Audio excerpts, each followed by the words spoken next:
Hello students. In previous lecture, we studied electric field at a point on equatorial line of an electric dipole, torque on a dipole in uniform electric field and electric flux. In this lecture, we will study Gauss law and going to study its two application. First application, electric field due to an infinitely long straight uniformly charged wire. And second application, electric field due to uniformly charged infinite plane sheet.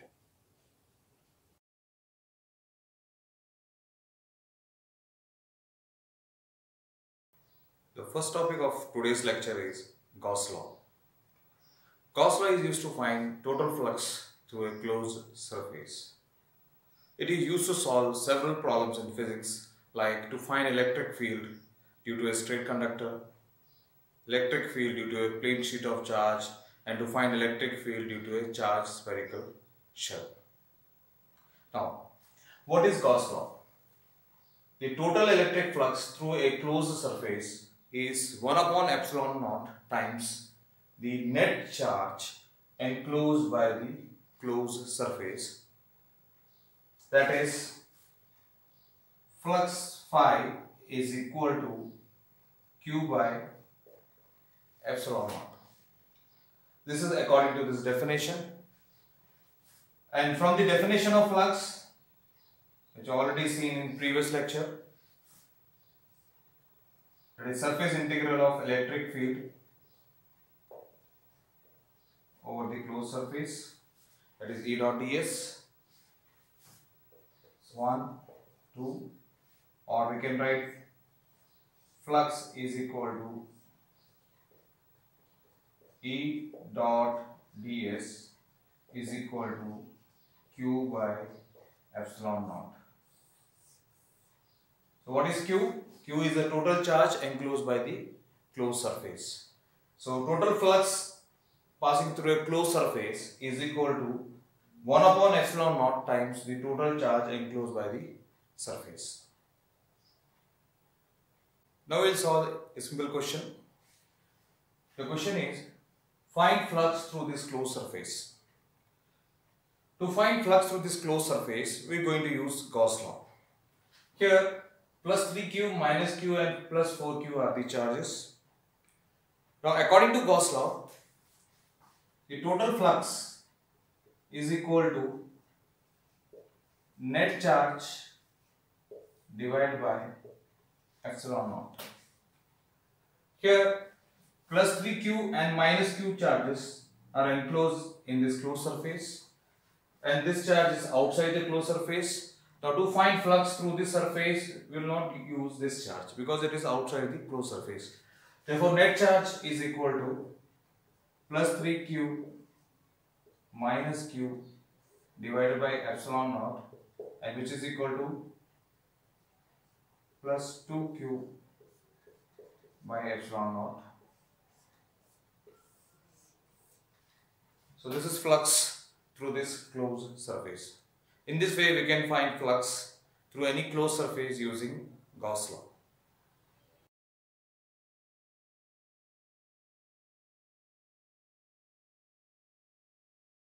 Now we will see some applications of Gauss law. The first application is electric field due to an infinitely long, straight, uniformly charged wire. In this case, we are going to consider a straight conductor, which is a charged conductor. Here, consider a positive charge straight conductor of infinite length, and the positive charges are distributed uniformly over its length. Our objective is to find electric field at a point. In this case, I have taken a point P, which is at a distance r from the straight conductor. Now, to find electric field at this point P, we have to consider a imaginary closed surface, which is known as Gaussian surface. Here, I have considered a imaginary Gaussian surface, a cylindrical Gaussian surface of length L. Now, consider three small area elements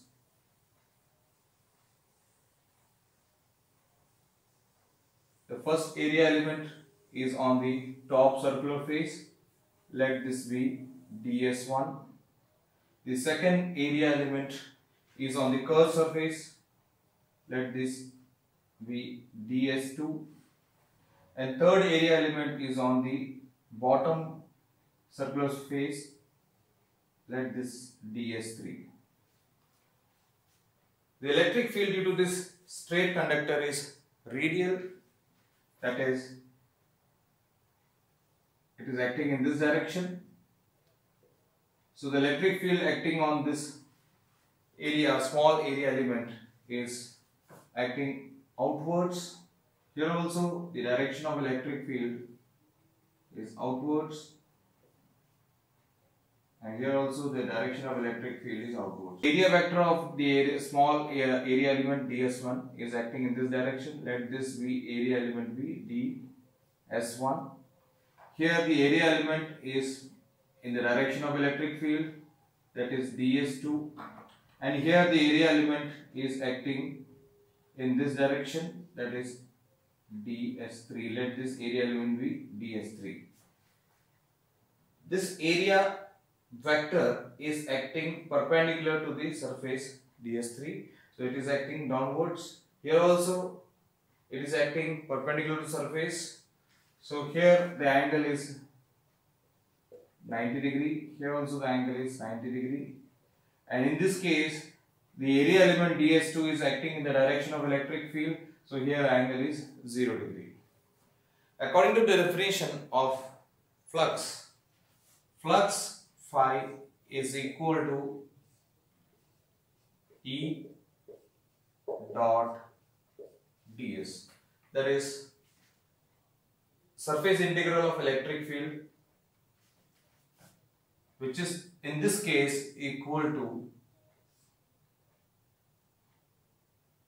that is S1, I am taking this small area, S1, this one, E dot ds1 plus integration E dot ds2, this is for the surface element S2, plus integration E dot ds3, this is for the area element ds3. Now we open the dot product, becomes E dot ds1 cos ds1, angle is 90 degree, plus E dot ds2 cos, in this case 0 degree, plus integration S3 E dot ds3 cos 90 degree. Cos 90 0, so this term becomes 0, this term becomes 0, therefore we will get the second term, integration E dot ds2, that is S2, which is equal to integration E dot ds, which is equal to flux. So this is equation number 1, this is equation number 2. Now the electric field at this point, same typing E integration ds2. The integration of ds2 means if you take the integration of the small area of the curved surface, which is equal to E into 2 pi RL. Here 2 pi RL is curved surface area, that is flux is equal to E dot ds equal to 2 pi RL. This is equation number 3.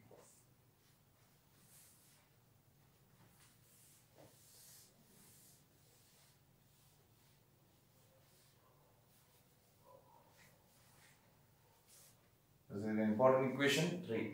Now according to Gauss law,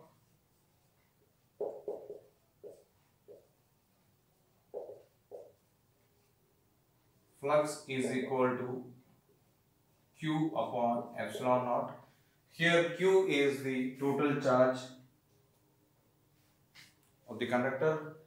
So here we'll take Q as the charge enclosed by the closed surface. Now we're going to introduce a new term known as, here I will introduce that term, linear charge density, which is represented by lambda.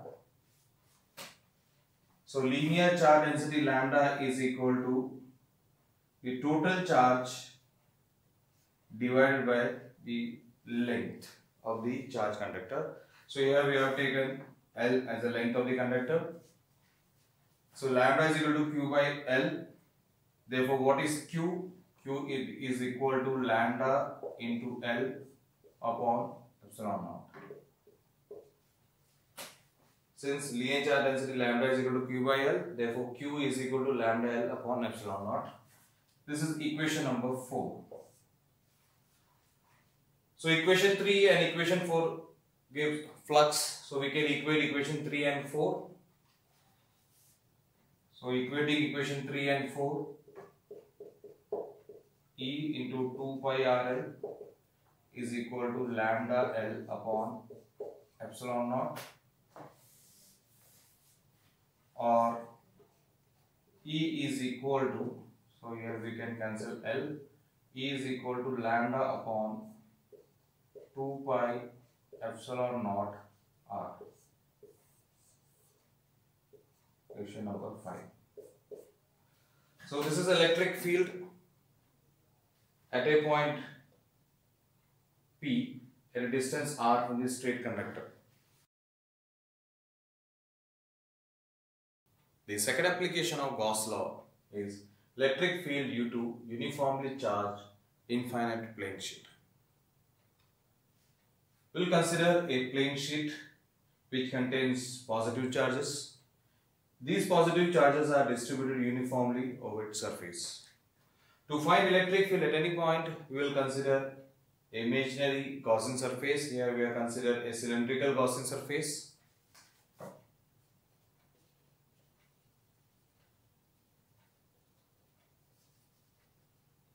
Cylindrical Gaussian surface.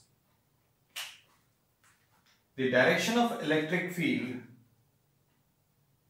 through this circular face is parallel to the area vector of the circular face. Similarly, here also the direction of electric field is parallel to the area vector of the circular face. But the case of curved surface, the direction of electric field E is perpendicular to the direction of the area vector. So here the curved surface or the area vector of the curved surface is perpendicular to electric field. Therefore, the contribution of flux is only due to these two circular faces. There will be no contribution from the curved surface. Therefore, according to the definition of flux, the total flux phi is equal to E into S, where S is the surface area of the curved surface. Surface area of the circular face.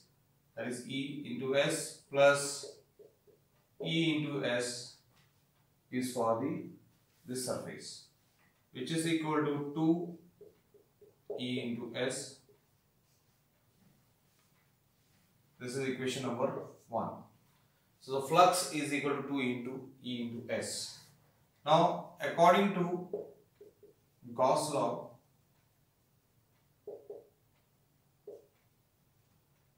flux is equal to Q by epsilon naught. Here Q is the charge enclosed by the Gaussian surface. So here we are going to introduce a new term,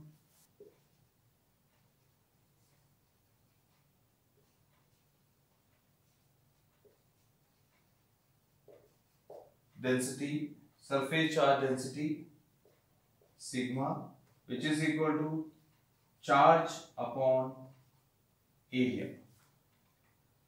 Therefore, charge is equal to sigma into S. So Q is equal to sigma into S divided by epsilon naught. This is equation number 2. So equate equation 1 and 2, we get 2E into S is equal to sigma into S upon epsilon naught, or